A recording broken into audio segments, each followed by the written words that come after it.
Hello friends, कैसे हैं आप सभी लोग। आशा करती हूँ आप सभी अच्छे होंगे। आज जो हमारा नया टॉपिक है वे है पर्यावरण। 7th क्लास का फर्स्ट चैप्टर पर्यावरण। आज की क्लास में हम इसे शुरू करने जा रहे हैं। लंबी छुट्टियों के बाद जब रवि स्कूल जा रहा था, उसने देखा कि स्कूल के निकट मैदान में खुदाई हो गई थी। वहीं एक मैदान उसके खेलने के लिए वहाँ पास था। लोगों ने बताया कि वहाँ अनेक फ्लैटों वाली एक बड़ी इमारत बनेगी। जब रवि को समझ आया कि मुलायम घास, गेंदों के फूल एवं तितलियों वाला विशाल मैदान अब हमेशा के लिए नष्ट हो चुका है, तो उसकी आंखों से आंसू झलकने लगे। उसने यह बात अपने सहपाठियों को बताई। सुबह की सभा में प्रधानाचार्य ने भी बहुत उदासी से कहा, देखो कैसे हमारा पर्यावरण बदल रहा है। कक्षा में विचार कर रवि ने अपने शिक्षक से पूछा, पर्यावरण क्या है। तो अब ये पर्यावरण की भूमिका शुरू हो रही है कि पर्यावरण है क्या। रवि कितना उदास हुआ जब उसे पता चला कि वो हरा भरा मैदान जिसमें वो खेला करता था, अब वो एक इमारत वहाँ बनने जा रही है। तो उसने ये बात अपने स्कूल में साथियों को बताई और साथ ही साथ प्रधानाचार्य को भी बताई। उन्होंने इससे मतलब उन्हें बहुत उदासी हुई और उन्होंने क्या कहा, उन्होंने कहा कि देखो कैसे हमारा पर्यावरण बदल रहा है। तो रवि ने यही बात अपने अध्यापक से पूछी, अपने शिक्षक से पूछी कि पर्यावरण होता क्या है। अपनी कक्षा में जो कुछ भी आप अपने आसपास देखते हो, शिक्षक ने बताया। रवि कहने लगा, इसका अर्थ स्कूल, भवन, मेज, कक्षा में रखी कुर्सियाँ, यहाँ तक कि खुला मैदान, सड़क, कूड़ा करकट, मेरे दोस्त, ये सभी हमारे पर्यावरण के अंग हैं। हाँ, शिक्षक ने कहा। तो शिक्षक ने उसे रवि को क्या जवाब दिया कि जो भी आपके आसपास आप अपने आसपास देख रहे हैं वे सभी पर्यावरण हैं। तो रवि ने कहा कि जैसा कि मुझे दिखाई दे रहा है, जैसे स्कूल, भवन, मेज, कक्षा की जो कुर्सियां हैं वे, खुला मैदान, सड़क, यहाँ तक कि कूड़े करकट, ये सभी पर्यावरण के अंग हैं। तो शिक्षक कहती है हाँ, लेकिन जरा रुको, कुछ वस्तुओं का निर्माण प्रकृति ने किया है, जैसा कि पर्वत हो गया, नदियाँ, पेड़, प्राणी, जबकि अन्य का निर्माण मानव ने किया है, जैसे कि सड़क, कार, कपड़े, किताब आदि। तो पर्यावरण में भी अब एक मानव निर्मित वस्तुओं को देखा गया अलग से, और एक प्राकृतिक जो प्रकृति द्वारा निर्मित है, जैसे कि पहाड़ हो गए, नदियाँ हो गए, पेड़ हो गए, और प्राणी अर्थात जो भी पशु पक्षी हैं, यहाँ तक कि मानव, वे सभी प्राकृतिक निर्माण के अंतर्गत आते हैं। और जो मनुष्य द्वारा निर्मित है वे है सड़क, कार, कपड़े, डिज़ाइन और किताबें, सड़कें, कार और आदि।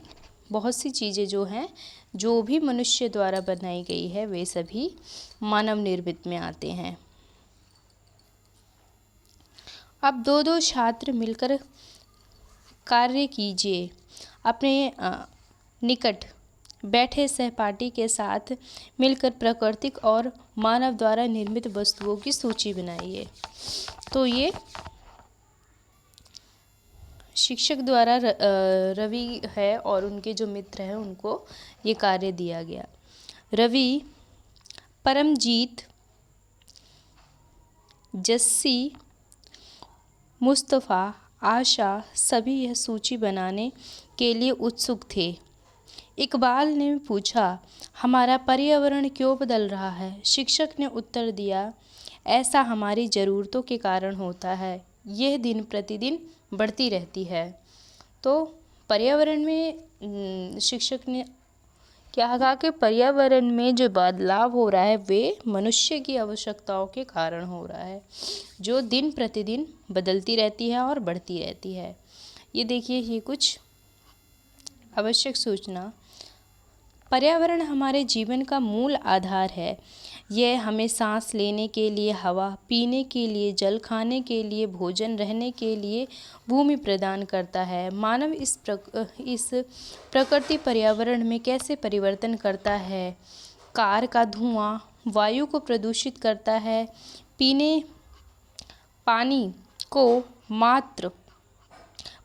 पात्र में एकत्रित किया जाता है। भोजन को बर्तनों में परोसा जाता है और भूमि पर कारखानों का निर्माण होता है। मानव कार, मील, कारखानों एवं बर्तनों का निर्माण करता है। इस प्रकार वह मानव प्राकृतिक पर्यावरण में परिवर्तन करता है। तो किस प्रकार जो प्रकृति है वे मानव जीवन की रक्षा करती है, लेकिन जो मानव है, मानव की जो आवश्यकताएं हैं वे बढ़ती जा रही हैं और ऐसे भिन्न प्रकार के उसमें परिवर्तन होता चला जा रहा है। जैसा कि कारखानों का निर्माण, कारें बनाना, मीलें बनाना, ये सब मनुष्य द्वारा होता है। आगे देखिए, पर्यावरण के घटक प्राकृतिक मानव निर्माण। ये प्राकृतिक द्वारा है। देखिए इसमें क्या क्या है। जल है अर्थात जल मंडल है, वायु है अर्थात वायुमंडल है, स्थल मंडल अर्थात स्थल मंडल है, और जैव मंडल अर्थात सजीव। इसके साथ ही साथ ये पर्यावरण के घटकों के अंतर्गत आने वाला है। प्रथम ये प्राकृतिक पर्यावरण के घटक है। प्रथम प्राकृतिक, द्वितीय है मानव निर्मित, तृतीय है मानव। तो देखिए इसमें देखिए मानव निर्मित क्या है। इमारतें हैं, पुल हैं, सड़कें हैं, स्मारक है, औद्योगिक है, ये सब पार्क है, ये सब आता है मानव निर्मित द्वारा। इसके अलावा मानव द्वारा आता है जैसे एक व्यक्ति, परिवार, समुदाय, धर्म, जो शिक्षाएं होती हैं, इसके साथ राजनीतिक स्थिति, ये सभी मानव द्वारा होता है। आर्थिक जिससे धन संबंधी होता है, ये सभी पर्यावरण के मुख्य घटक हैं। इसीलिए हम प्राकृतिक पर्यावरण में परिवर्तन करते हैं और कभी कभी उसे नष्ट भी कर देते हैं।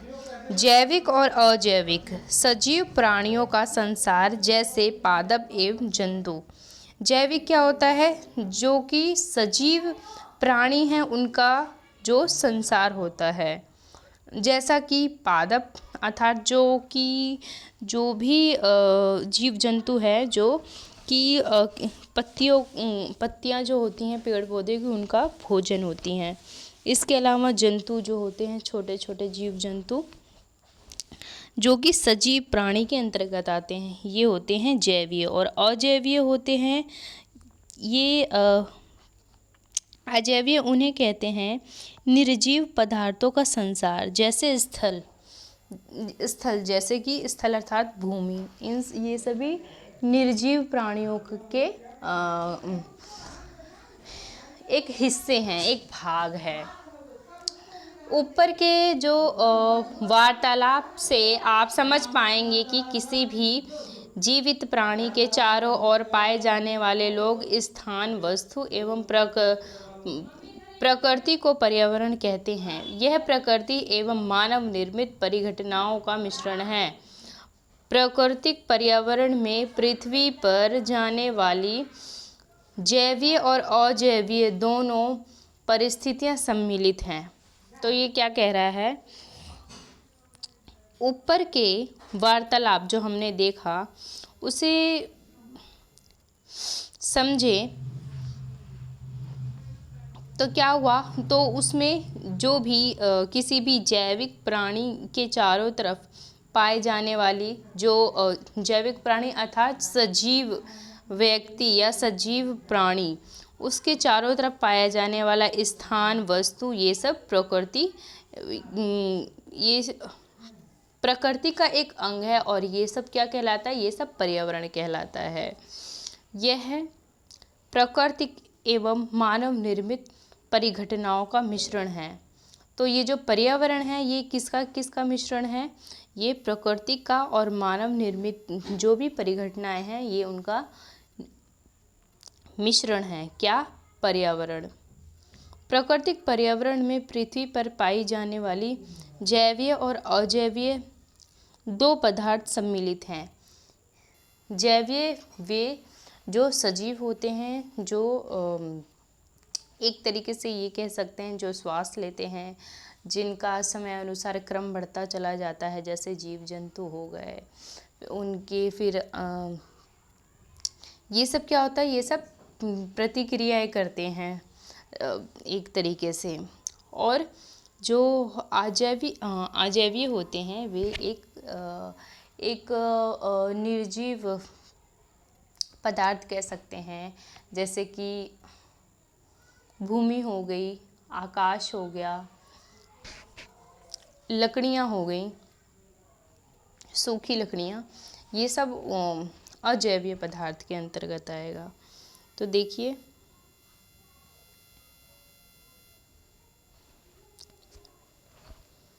शब्द की उत्पत्ति, एक बार इस पे नज़र डालिए। पर्यावरण यानी एनवायरनमेंट शब्द की उत्पत्ति फ्रेंच भाषा एनवायरोनेन या एनवायरोनेर से हुआ है, जिसका अर्थ है पड़ोस अर्थात चारों तरफ। आओ कुछ करके देखें, कुछ करेंगे बाद में, फिलहाल हम पढ़ेंगे।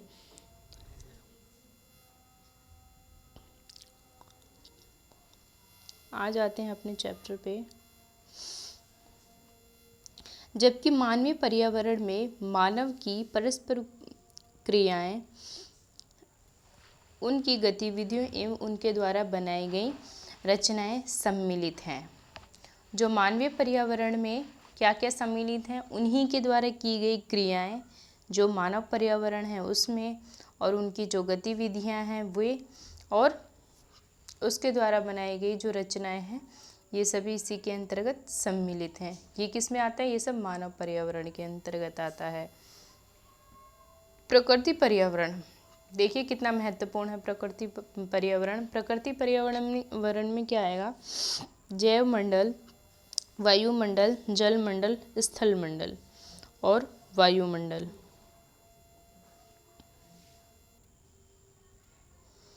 भूमि, जल, वायु, पेड़ पौधे एवं जीव जंतु मिलकर प्राकृतिक पर्यावरण बनाते हैं।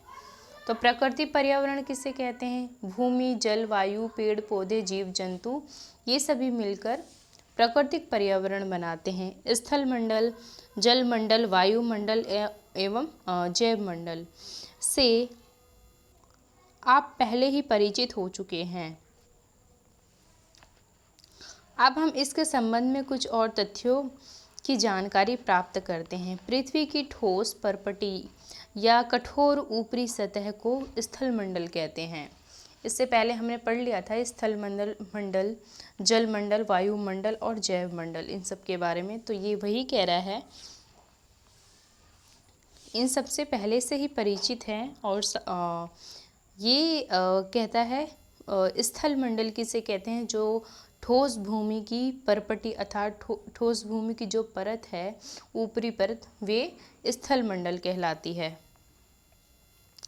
ये चट्टानों एवं खनिजों से बना होता है। जो स्थल मंडल है उसकी बात कर रहा है, ये चट्टानों से और जो खनिज पदार्थ होते हैं उनसे निर्मित होता है या उनसे बना होता है, एवं मिट्टी की पतली परत से ढका होता है।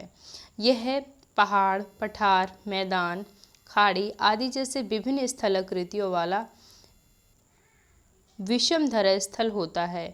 ये स्थलाकृति महाद्वीपों के अलावा महासागर की सतह पर भी पाई जाती है।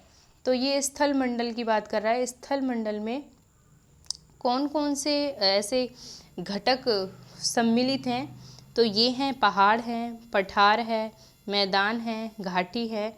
ये सब स्थल मंडल के एक विषम धरातल है। और इसके अंतर्गत जो महाद्वीप आते हैं, महासागर आते हैं, ये सब इन्हीं स्थल मंडल का एक हिस्सा है। स्थल मंडल वे क्षेत्र है जो हमें वन, कृषि एवं बस्तियों के लिए भूमि, पशुओं को चराने के लिए घास प्रदान करता है। ये खनिज संपादन का भी स्रोत है। तो जो स्थल मंडल है वे हमें क्या क्या प्रदान करता है? वन प्रदान करता है। इसके अलावा कृषि करें तो फसल उससे प्राप्त होती है। और साथ ही साथ मानव जो बस्तियां हैं वे स्थल मंडल पर ही बसी हुई हैं। पशुओं को चरने के लिए ये चारा अर्थात घास का मैदान प्रदान करता है। और यहाँ पर अनेक प्रकार के खनिज संपादन एक तरीके से एक खनिज जो है खनिज है उनका एक स्रोत है। अर्थात यहाँ पर विभिन्न प्रकार के खनिज जो होते हैं वे पाए जाते हैं। पठारों में खनिजों की जो मात्रा होती है वे सब अधिक होती है। तो ये वही कह रहा है जिसमें प्राकृतिक खोजें होती हैं, ईंधन मिलते हैं, इतने सारे हीरे मिलते हैं, पन्ने मिलते हैं और भिन्न प्रकार के कीमती बेशकीमती पत्थर इनसे ढूंढकर निकाले जाते हैं स्थल मंडल से। स्थल मंडल से ही कोयला मिलता है। इसके अलावा जीवाश्म ईंधन होते हैं, पेट्रोलियम जो होते हैं वे इसके अलावा तेल हो गए। तो ये सब एक स्थल मंडल के अंतर्गत ही पाया जाता है। पृथ्वी के चारों ओर फैली हुई जो वायु की पतली परत को वायुमंडल कहते हैं। पृथ्वी के चारों ओर जो भी परत फैली हुई है वायु की, उसे वायुमंडल कहा जाता है। पृथ्वी के गुरुत्वाकर्षण बल अपने चारों ओर के वायुमंडल को थामे रखता है। यह सूर्य की झुलसने वाली गर्मी एवं हानिकारक किरणों से हमारी रक्षा करता है। इसमें कई प्रकार की गैसें, धूल कण एवं जलवाष्प उपस्थित रहते हैं।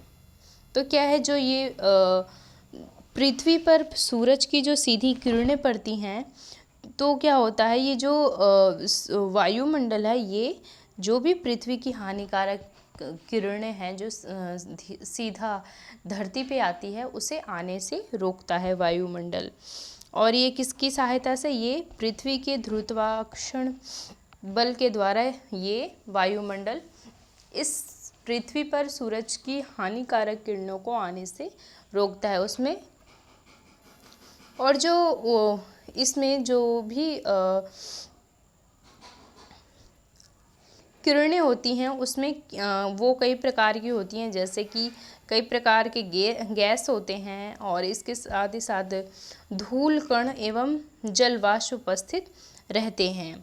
जो वायुमंडल है, वायुमंडल में परिवर्तन होने से मौसम तथा जलवायु में परिवर्तन होता है। वायुमंडल में जब भिन्न प्रकार के परिवर्तन होते हैं, वायुमंडल की भी अलग अलग परतें हैं, जैसे कि अयन मंडल, विक्षोभ मंडल, बाह्य मंडल, समताप मंडल, ये सब वायुमंडल की अलग अलग परतें हैं। तो ये वही कह रहा है कि जब वायुमंडल में परिवर्तन आता है तब पृथ्वी के अंदर मौसम जो होता है वे भी उसके अनुसार बदलता चला जाता है। पादप जीव जंतु मिलकर जैव मंडल या सजीव संसार का निर्माण करते हैं। यह पृथ्वी का वह संकीर्ण क्षेत्र है जहाँ स्थल, जल एवं वायु मिलकर जीवन को संभव बनाते हैं। अब ये स्थल मंडल जैव मंडल की बात कर रहा है। पादप अर्थात वे जो जीव जंतु, छोटे कीड़े मकोड़े जो कि हरी घासों को खा के जिंदा रहते हैं या पेड़ पत्तियों को खाते हैं, वे चाहे छोटे हों फिर चाहे बड़े हों, और साथ ही साथ जो छोटे मोटे जीव जंतु हैं, ये सब मिलाकर एक जो जीवन में जो सजीव जो पृथ्वी पर एक सजीवता का निर्माण करते हैं, ये सब एक जो जैव मंडल है उसी का एक हिस्सा है। यह पृथ्वी का वह संकीर्ण क्षेत्र है जहाँ स्थल, जल एवं वायु मिलकर जीवन प्रदान करते हैं। तो ये इसके जैव मंडल के जो महत्वपूर्ण घटक है क्या है, वे जल है, स्थल है और वायु है। जल, स्थल और वायु ये सब क्या करते हैं, ये सब जो जैव मंडल होता है उस पे जीवन जीने के लिए पूरा उसे जो जीव जंतु हैं उसे पूरा सहयोग प्रदान करते हैं और संभावना पूरी जीवित रहने की बनाते हैं। पारितंत्र क्या है? रवि की कक्षा के एक एनसीसी कैंप में जेस्सी ने आचार्य हैं, आश्चर्य से कहा, कितनी मूसलाधार बारिश हो रही है। इससे मुझे अपना केरल याद आ गया। जो जेस्सी है वे क्या देखता है बाहर, बहुत अधिक बारिश हो रही है, मूसलाधार बारिश उसे कहते हैं, जो वर्षा की मोटी मोटी बूंद और बहुत अधिक तेजी से पृथ्वी की ओर गिरती है।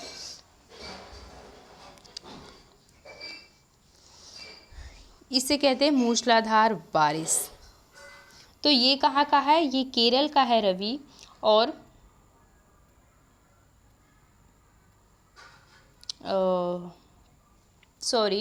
जेस्सी ये केरल का है, और ये जब बाहर देखता है तो बाहर बहुत अधिक मूसलाधार बारिश हो रही होती है, तो वो क्या कहता है, मुझे अपने केरल की याद आ गई।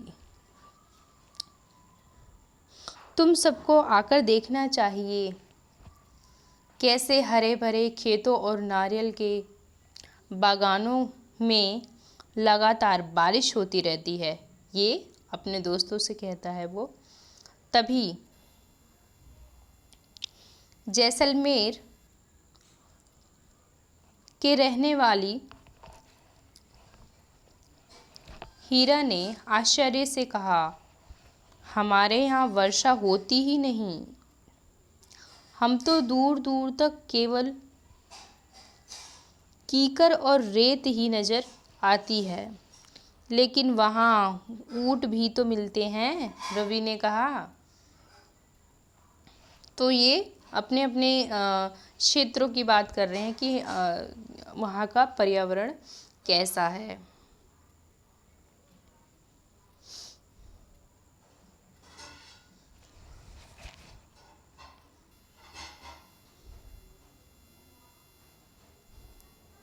आगे देखिए, हीरा ने कहा, ऊंट तो मिलेंगे ही, जब तुम रेगिस्तान आओगे तो तुम्हें सांप, छिपकली और अनेक कीट भी देखने को मिलेंगे।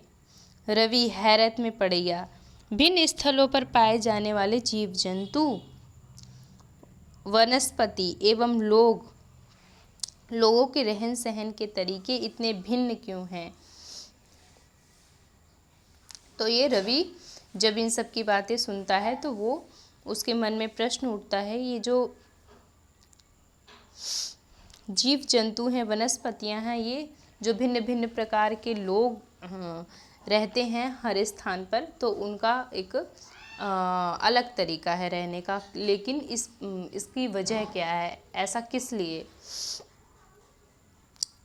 क्या सभी का एक दूसरे से संबंध है? बिल्कुल, बहुत संबंध है।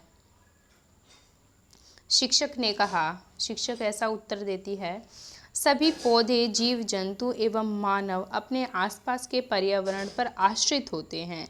प्राय वे एक दूसरे पर भी आश्रित हैं। जीवधारियों का आपसी एवं अपने आसपास के पर्यावरण के बीच का संबंध ही पारितंत्र का निर्माण करता है। अधिक वर्षा वाले वन, घास स्थल, रेगिस्तान, पर्वत, झील, नदी, महासागर, छोटे से ताल का भी एक पारितंत्र होता है। क्या आपको लगता है कि जिस पार्क में रवि एवं उसके मित्र खेलते थे वह भी एक पारितंत्र बनता है? तो क्या होता है, अब शिक्षक समझा रही है कि ये सभी जो भी मनुष्य रहते हैं, जो भी उनके आसपास का वातावरण होता है, तो उन सब का संबंध आसपास के लोगों से हर प्रकार से होता है। वहाँ की जैसे चाहे जलवायु हो गई, वहाँ का रहन सहन हो गया, जहाँ कहीं पर अधिक वर्षा पाई जाती है उसी वातावरण के अनुसार, कहीं पर घास स्थल पाए जाते हैं, कहीं रेगिस्तान पाया जाता है, कहीं झील होती हैं, कहीं नदियाँ होती हैं और कहीं सागर होते हैं। तो इन सब में आपसी जो वातावरण होता है उन सब में कोई ना कोई किसी न किसी प्रकार का संबंध होता है और ये इन्हीं को पारितंत्र कहा जाता है। पारितंत्र निर्माण करने वाले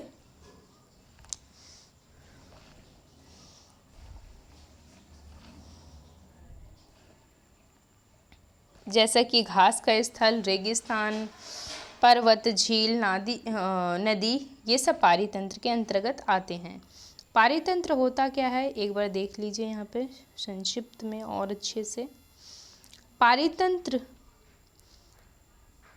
वह तंत्र जिसमें समस्त जीवधारी आपस में एक दूसरे के साथ तथा पर्यावरण के उन भौतिक एवं रासायनिक कारकों के साथ परस्पर क्रिया करते हैं जिसमें वे निवास करते हैं।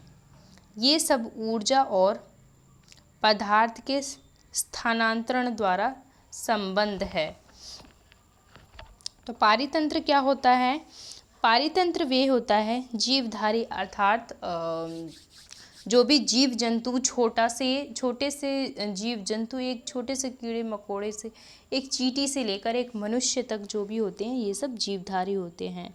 ये क्या करते हैं, ये एक दूसरे के साथ पर्यावरण में, चाहे वे भौतिक पर्यावरण के माध्यम से या चाहे रासायनिक पर्यावरण के माध्यम से, ये परस्पर क्रिया करते हैं।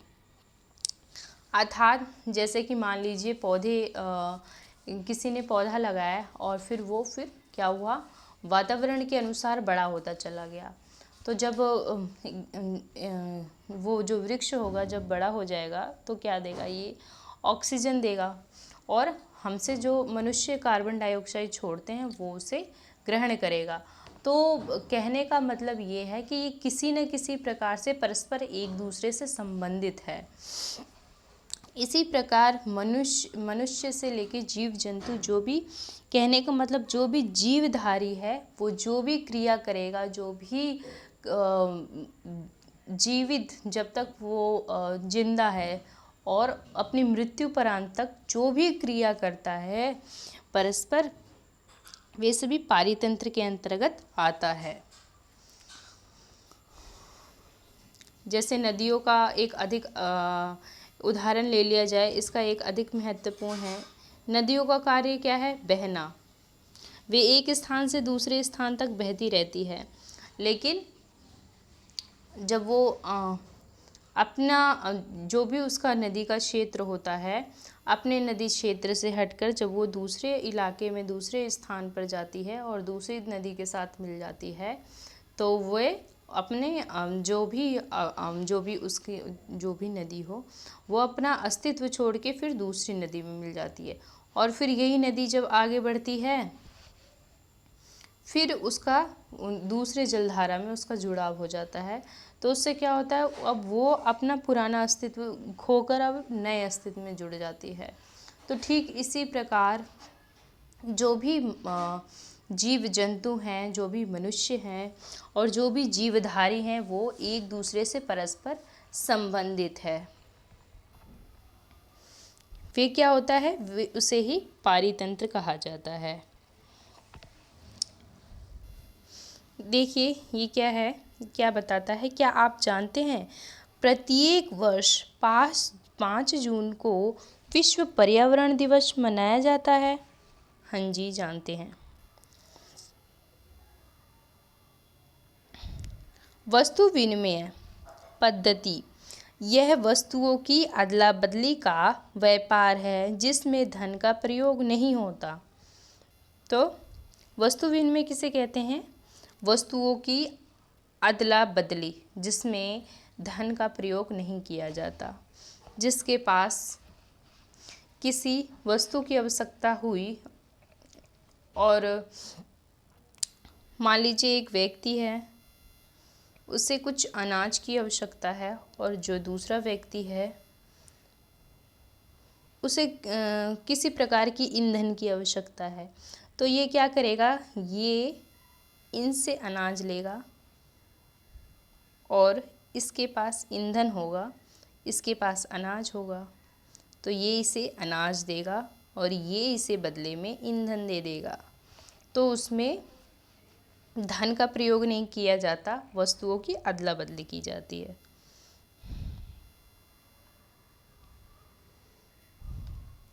मानव अपने पर्यावरण के साथ साथ पारस्परिक क्रिया करता है और उसमें अपनी आवश्यकता के अनुसार परिवर्तन करता है। प्रारंभिक मानव ने स्वयं को प्रकृति के अनुरूप बना लिया था।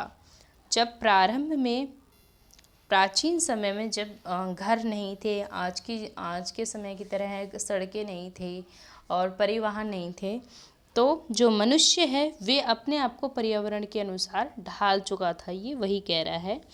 उनका जो जीवन था बहुत सरल था बिल्कुल, एवं आसपास की प्रकृति से उनकी आवश्यकताएं पूरी हो जाती थी।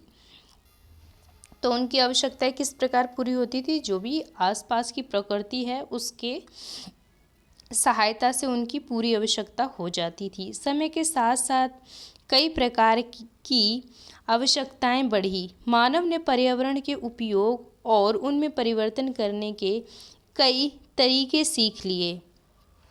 समय के साथ साथ क्या हुआ, मानव ने पर्यावरण का उपयोग करना सीख लिया और साथ ही साथ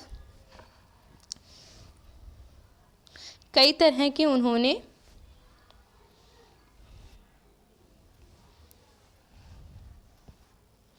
उपयोग भी सीख लिए।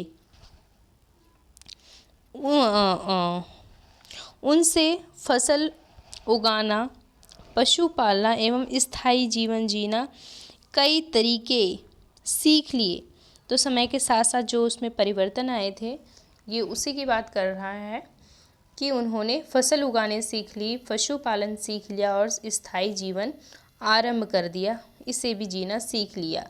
पहिए का आविष्कार हुआ। अब इससे क्या हुआ, आवश्यकता से अधिक अन्न उपजाए गए। बिल्कुल, जब अन्न उपजाए गए तब क्या हुआ, वस्तु विनिमय पद्धति का विकास हुआ।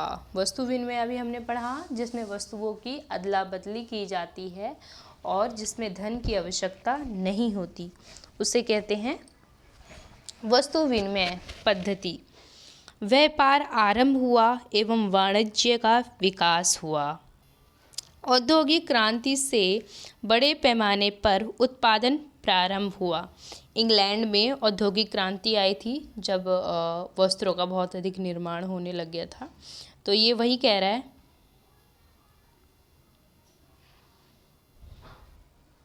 औद्योगिक क्रांति से बड़े पैमाने पर उत्पादन प्रारंभ हुआ। तो तब मशीनों का आविष्कार हो गया था और मशीनों के माध्यम से बहुत अधिक जो वस्तु हो रहे थे, वस्तुओं का मतलब उत्पादन बहुत अधिक हो रहा था। ये वही कह रहा है, बड़े पैमाने पर उत्पादन प्रारंभ हो गए। परिवहन तेज गति से प्रारंभ हुआ। सूचना क्रांति से विश्व में संचार, परिवहन अर्थात जो भी यात्रा के साधन हैं, जैसे कार हो गया, बस हो गया, मेट्रो हो गई, रेल हो गया, इन सब में तेज़ी से इसने गति प्रारंभ करी, अर्थात इन सब में तेज़ी से परिवर्तन आया। और सूचना क्रांति जो है वे एक विश्व में संचार का माध्यम बन गई। सूचना क्रांति जो कि आजकल बहुत अधिक उपयोग होता है, जैसा कि इंटरनेट, ये भी एक सूचना क्रांति का प्रमुख कारण है। और साथ ही साथ सहज और द्रुत हो गया। सहज अर्थात बहुत अधिक सरल और बहुत अधिक शीघ्रता से इन सब का प्रयोग किया जाने लग गया। क्या आप जानते हैं, आप गर्मी में रसीला तरबूज एवं सर्दी में भुनी हुई मूंगफली खाना क्यों पसंद करते हैं? ये बता रहा है जो मौसम है, मौसम में जो परिवर्तन आता है उसमें उसके अनुसार, जैसे गर्मियों में तरबूज खाना पसंद करते हैं क्योंकि जो जल की आवश्यकता अधिक होती है शरीर में। और गर्मियों में क्या होता है, भुजी हुई मूंगफली, अर्थात जब मौसम ठंडा होता है तो अक्सर गर्म जो चीज़ें होती है वे खाई जाती हैं। तो ये वही कह रहा है कि क्यों खाते हैं, क्योंकि मौसम का परिवर्तन होता है और मौसम की आवश्यकता के अनुसार व्यक्ति जीता है। प्रकृति एवं मानव पर्यावरण के बीच सही संतुलन होना आवश्यक है। मानव को पर्यावरण के साथ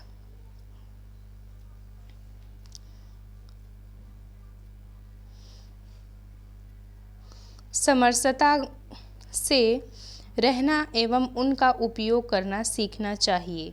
तो मनुष्य को प्रकृति के साथ संतुलन बनाकर रहना चाहिए, ये कहना चाह रहा है। रवि की कक्षा में मिज़ोरम की एक लड़की नूरी, वह अक्सर अपने स्थान की हरियाली की बात करती है।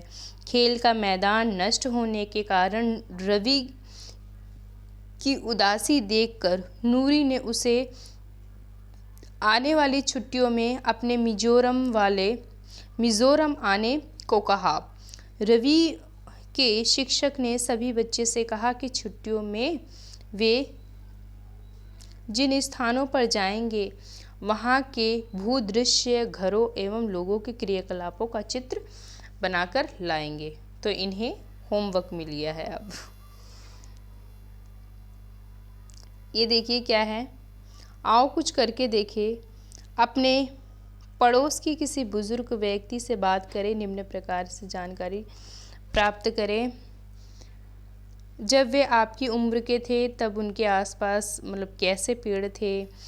प्राकृतिक जानकारी, मतलब एक तरीके से जो आज का प्राकृतिक परिवेश कैसा है और प्राचीन समय का कैसा था, मतलब पुराना। उस समय घर के अंदर खेले जाने वाले खेल, उस समय का मनपसंदीदा फल, गर्मी एवं सर्दी वे कैसे बिताते थे। देखिए प्रश्न, पारितंत्र क्या है? क्या है पारितंत्र? अभी हमने पढ़ा, वह तंत्र जिसमें समस्त जीवधारी आपस में एक दूसरे के साथ तथा पर्यावरण के उन भौतिक एवं रासायनिक कारकों के साथ परस्पर क्रिया करते हैं जिनमें वो निवास करते हैं, पारितंत्र कहलाता है।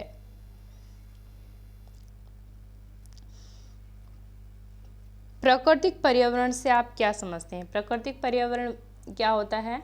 जो प्रकृति द्वारा निर्मित होता है, जैसा कि जल हो गया, भूमि हो गया, पेड़ पौधे हो गए, जीव जंतु हो गए, ये सब मिलकर प्राकृतिक पर्यावरण बनाते हैं। पर्यावरण के प्रमुख घटक कौन कौन से हैं? पर्यावरण के प्रमुख घटक हमने क्या पढ़ा था अभी?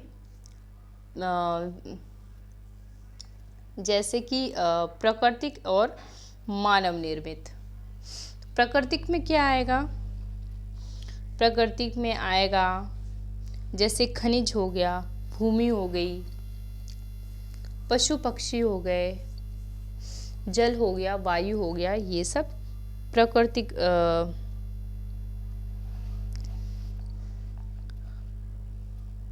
पर्यावरण के अंतर्गत आएगा। प्राकृतिक पर्यावरण या प्राकृतिक घटक के अंतर्गत। और दूसरा जो है वो मानव निर्मित है। मानव निर्मित के अंतर्गत क्या आएगा? यातायात आएंगे, यातायात संसाधन आएंगे, समाचार के संसाधन आएंगे, उद्योग आएंगे, पार्क आएंगे, ये सब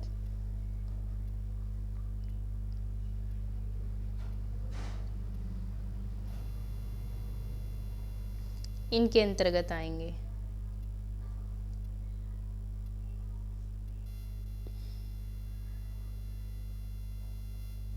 मानव निर्मित पर्यावरण के 4 उदाहरण दीजिए। मानव निर्मित पर्यावरण, तो मानव निर्मित पर्यावरण कौन कौन से आएंगे? इसमें हम लिख सकते हैं वही अभी अभी जो हमने पढ़े, जो यहाँ घटक के अंतर्गत पढ़े, मानव निर्मित घटक के अंतर्गत, वही इसमें भी डाल सकते हैं। मानव निर्मित जो पर्यावरण है उसके अंतर्गत हम यातायात लिख सकते हैं, और साथ ही साथ समाचार के संसाधन लिख सकते हैं। इसके अलावा उद्योग हो गया, पार्क हो गया, ये सब आएंगे। स्थलमंडल क्या है? स्थलमंडल हमने अभी बिल्कुल अभी पढ़ा कि पृथ्वी का वो ठोस भाग या परपटी, उसका ऊपरी स्थल जो होता है वे स्थलमंडल कहलाता है। ये चट्टानों एवं खनिजों से बने होते हैं एवं मिट्टी की पतली परतें जो होती हैं उसे ढक कर रखती हैं। इसके अंतर्गत क्या क्या आता है? इसके अंतर्गत आएगा पहाड़ और घाटियाँ, मैदान, पठार, ये भिन्न प्रकार के इसके स्थलमंडल के स्वरूप हैं। जैव पर्यावरण के 2 प्रमुख घटक क्या हैं? जैव पर्यावरण के 2 प्रमुख घटक, एक तो हो गया पेड़ पौधे और दूसरा हो गया पशु पक्षी। जैव मंडल क्या है? जैव मंडल क्या होता है? पादप एवं जीव जंतु मिलकर सजीव संसार का निर्माण करते हैं, जिसे जीव मंडल कहते हैं। जीव मंडल या जैव मंडल कहा जाता है।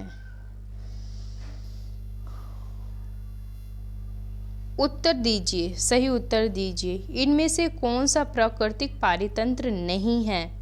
कौन सा प्राकृतिक पारितंत्र नहीं है?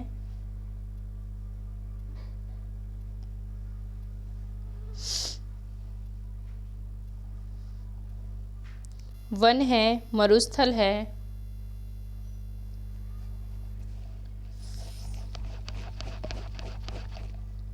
पर ताल नहीं है। इनमें से कौन सा मानवीय पर्यावरण घटक नहीं है? मानवीय पर्यावरण घटक,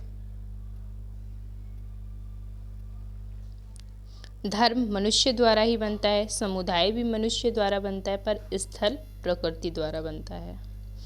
इनमें से कौन सा मानव निर्मित पर्यावरण है? सड़क है मानव निर्मित, सिर्फ और सिर्फ सड़क। बाकी ये तो प्रकृति द्वारा, समुद्र और पहाड़ तो प्रकृति द्वारा बनते हैं। इनमें से कौन सा पर्यावरण के लिए खतरा है? कौन सा पर्यावरण के लिए खतरा है? पादप वृद्धि कदापि नहीं, फसल वृद्धि बिल्कुल नहीं, जनसंख्या वृद्धि हो सकता है। जनसंख्या वृद्धि ये एक बहुत बड़ा संकट है या पर्यावरण, इसको खतरा कहा जा सकता है। देखिए जैव मंडल, जैव मंडल क्या होगा इसका? देखिए जैवमंडल, वायुमंडल, जलमंडल और पर्यावरण। पृथ्वी को घेरने वाली वायु की चादर को क्या कहते हैं? वायुमंडल।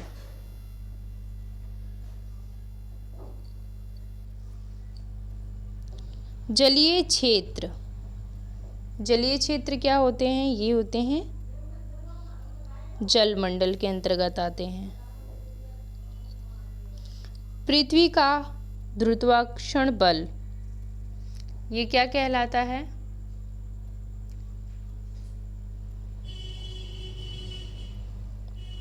हमारे आसपास का क्षेत्र पर्यावरण कहलाता है। हमारे आसपास का जो क्षेत्र होता है वे पर्यावरण कहलाता है। वह संकीर्ण क्षेत्र जहाँ स्थल, जल एवं वायु पारस्परिक क्रिया करते हैं, वे क्या कहलाते हैं? वे जैवमंडल कहलाते हैं। वह संकीर्ण क्षेत्र जहाँ स्थल, जल, वायु पारस्परिक क्रिया करते हैं, वे जैवमंडल कहलाते हैं। ये हो गया कंप्लीट। तो बस आज के लिए इतना ही। मिलते हैं अपने अगले चैप्टर में। Bye bye. Thank you.